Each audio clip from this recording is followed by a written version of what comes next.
बांग्लादेश अब वो बीमारी बन गया है जिसका इलाज जल्द से जल्द होना जरूरी है। ढाका से हर रोज मजहबी ताकतें भारत के खिलाफ नारे लगा रही हैं। भारत विरोध की बातें हो रही हैं। भारत से हर संबंध तोड़ने की मांग हो रही है और हिंदुओं पर तो हिंसा रुक ही नहीं रही। लेकिन अगर बांग्लादेश और भारत के संबंध खराब हो गए और दोनों देशों के बीच कारोबार पूरी तरह से बंद हो गया तो फिर क्या होगा? अगर ऐसा हुआ तो फिर बांग्लादेश का सर्वाइवल बहुत मुश्किल हो जाएगा, क्योंकि चीनी से पानी तक और दवाई से बिजली तक वो हर बेसिक चीज के लिए भी भारत पर निर्भर है। कि पूरी रिपोर्ट देखिए।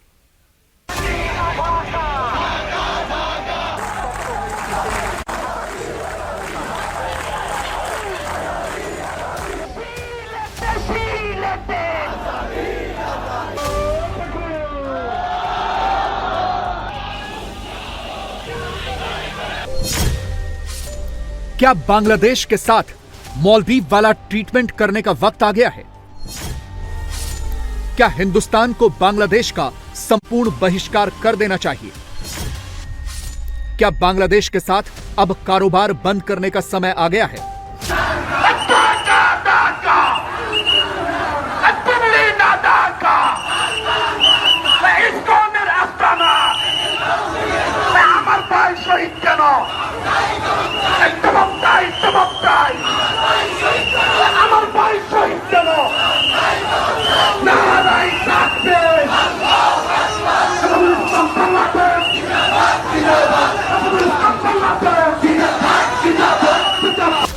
बांग्लादेश में पिछले 4 महीने से जो कुछ भी चल रहा है उसे ध्यान में रखिए।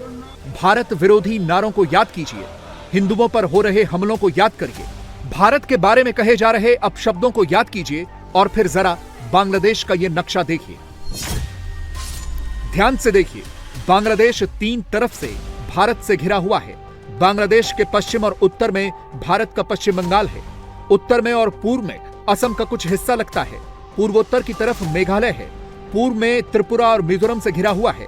यानी बांग्लादेश के 3 तरफ से भारत के 5 राज्य हैं। बांग्लादेश की 94% सीमा भारत से लगती है। भारत और बांग्लादेश के बीच 4367 किलोमीटर लंबा बॉर्डर है।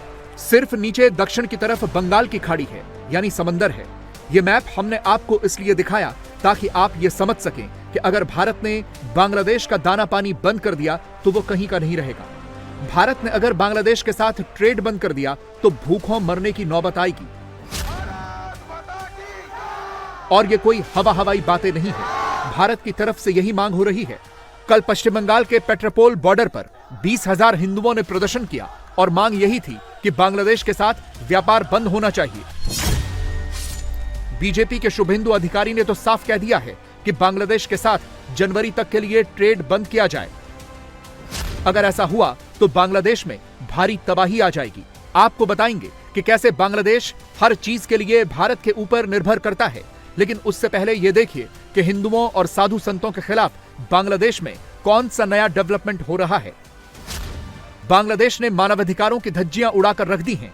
पहले फर्जी केस में हिंदू संत चिन्मय कृष्णदास को गिरफ्तार किया, फिर उनके समर्थकों पर हमला किया, हिंदुओं को खूब मारा पीटा और अब चिन्मय कृष्ण को अपना बचाव करने के लिए कोई वकील भी उपलब्ध नहीं कराया जा रहा। आज अदालत में चिन्मय कृष्णदास की पेशी थी, लेकिन उससे पहले ही चटगांव की अदालत में सैकड़ों वकील ऐसे ही प्रदर्शन करने लगे। चटगांव कोर्ट के बाहर आज मुस्लिम वकीलों ने एक बड़ी रैली निकाली और यह मांग की कि चिन्मय प्रभु को हत्या के केस का आरोपी बनाया जाना चाहिए, क्योंकि उनकी पिछली पेशी में एक वकील की मौत हो गई थी जिसे कट्टरपंथियों ने ही मारा था। लेकिन अब आरोप स्कॉन और चिन्मय के समर्थकों पर लगाया जा रहा है। अब चटगांव कोर्ट के मुसलमान वकील चिन्मय कृष्ण के लिए फांसी की मांग कर रहे हैं और उनके लिए किसी भी दूसरे वकील को पेश नहीं होने दे रहे। चटगांव कोर्ट में एक हिंदू वकील चिन्मय कृष्णदास का केस लड़ रहे थे, लेकिन आज जिहादियों ने वकील पर उनके चेंबर में ही घुसकर हमला कर दिया। पूरा चेंबर तोड़ दिया, फाइलें बिखेर दी, सब कुछ तोड़ दिया और हिंदू वकील रिगन आचार्य के साथ मारपीट भी की। जिहादियों की हिंसा में रिगन आचार्य बुरी तरह से घायल हुए हैं। अब कोर्ट के अंदर वकील भी खुलेआम धमकी दे रहे हैं कि जो भी चिन्मय दास के लिए पेश होगा उसे पीटा जाएगा। ইসকনের এই জঙ্গি সংগঠনের নেতা এই চিন্ময় দাসকে যতদিন পর্যন্ত আলিফ হত্যা মামলায় আসামি করা হবে না, আইনজীবীদের আন্দোলন ততদিন পর্যন্ত। আমরা স্পষ্ট করে বলতে চাই, এই চট্টগ্রাম আদালত পাড়ায় যারা যদি কেউ সাহস করে এই চিন্ময় দাসের পক্ষে এবং চিন্ময় দাসের দোষরের পক্ষে কেউ যদি ওকালতি করতে চায় কিংবা ওকালতনামা দাখিল করে, সাথে সাথে এই কোর্ট বিল্ডিং এর তাকে গণপিটা দিতে হবে। जिहादी सिर्फ यही चाहते हैं कि चिन्मय कृष्ण को अपना पक्ष रखने के लिए कोई वकील ही न मिले। आज चटगांव कोर्ट में चिन्मय कृष्णदास की पेशी हुई, लेकिन उनके लिए कोई वकील पेश नहीं हुआ, या यूं कहें कि किसी वकील को पेश नहीं होने दिया गया। इसीलिए चिन्मय प्रभु को जमानत नहीं मिली और सुनवाई अगली तारीख 2 जनवरी 2025 के लिए टाल दी गई। यानी 1 महीने तक प्रभु चिन्मय कृष्णदास को जेल में रहना होगा। ये पूरी तरह से मानवाधिकारों का खुला उल्लंघन है। हम लोग इसी दिन का इंतज़ार कर रहे थे कि 9 दिन के बाद हम लोग चिन्मय कृष्ण प्रभु को देख पाएंगे एटलीस्ट कोर्ट में, जब उनको पेश किया जाएगा और वो कैसे हैं, कैसे उनका स्वास्थ्य है, वो एटलीस्ट वो देखेंगे। और हम लोग बहुत ही आशावादी थे कि आज उनको बेल मिल जाएगी, लेकिन बेल मिलना तो दूर की बात है।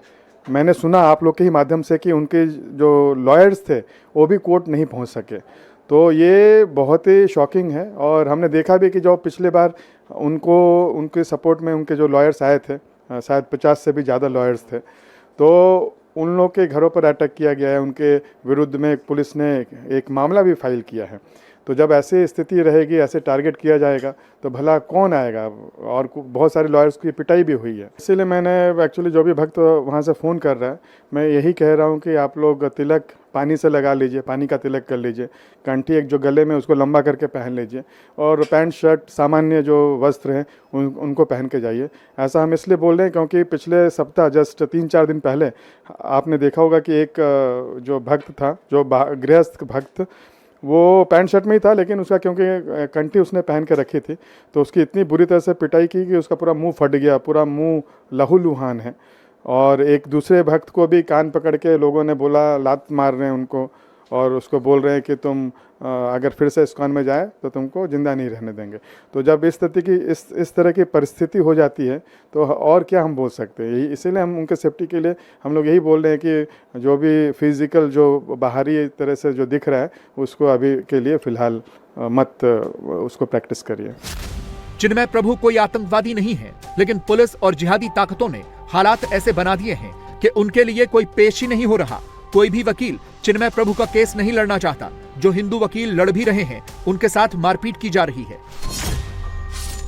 चिन्मय प्रभु का साथ जो भी वकील दे रहे हैं, उनका यही हाल हो रहा है। ये एक और वकील हैं, रमन रॉय। ये भी चटगांव कोर्ट में चिन्मय कृष्ण के लिए लड़ रहे थे, लेकिन जिहादियों ने उन पर भी हमला किया, सिर पर ईंट मारी, जिससे वो बुरी तरह से घायल हो गए। अब जिंदगी और मौत के बीच झूल रहे हैं और आईसीयू में भर्ती हैं। लेकिन इसके बावजूद बांग्लादेश में मौजूद भारत और हिंदू विरोधी ताकतें ऐसा माहौल बना रही हैं कि जैसे वहां सब कुछ सही हो और हिंदुओं के लिए तो बांग्लादेश किसी स्वर्ग से कम न हो। এবং বর্তমানে যে ষড়যন্ত্র চালাচ্ছে সেটা আপনারা সবাই অবহিত আছেন যে তারা সংখ্যালঘু কার্ড খেলবার অপচেষ্টা করে যাচ্ছে। অথচ সত্য কথা হলো যে বাংলাদেশে সংখ্যালঘুরা বিশ্বের যে কোনো রাষ্ট্রের তুলনায়, সংখ্যালঘু নাগরিকের তুলনায় অধিক নিরাপদে আছে, অধিক সম্মানের সাথে আছে। अब यह साफ दिख रहा है कि बांग्लादेश में जानबूझकर वहां के हिंदुओं को टारगेट किया जा रहा है। उनके धर्म की वजह से हिंदुओं को निशाना बनाया जा रहा है।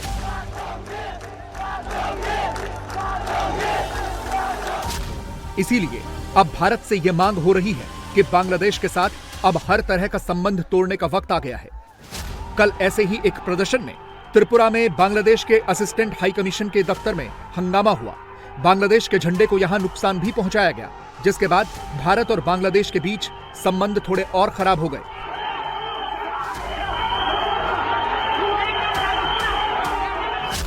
इसके बाद बांग्लादेश में भारत विरोधी नारेबाजी हुई।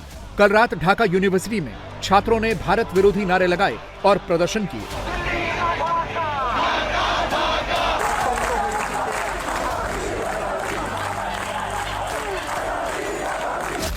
बांग्लादेश के खुल्ला में सोमवार रात छात्रों और अन्य कट्टरपंथी संगठनों ने भारतीय सहायक उच्चायुक्त के बाहर प्रदर्शन किया।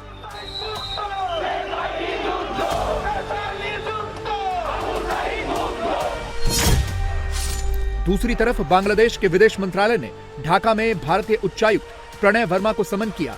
बांग्लादेश ने भारतीय उच्चायुक्त को बुलाकर अगरतला में बांग्लादेश मिशन के बाहर हुई घटना पर नाराजगी जताई। भारत का हिंदू गुस्से में है क्योंकि बांग्लादेश में लगातार हिंदुओं को निशाना बनाया जा रहा है, लेकिन बांग्लादेश हिंदुओं को सुरक्षा देने के बजाय भारत के खिलाफ बयानबाजी कर रहा है, जबकि हकीकत यह है कि बांग्लादेश पूरी तरह से भारत के ऊपर निर्भर है। बांग्लादेश से हर साल 3 से 3.5 लाख मरीज इलाज के लिए भारत आते हैं।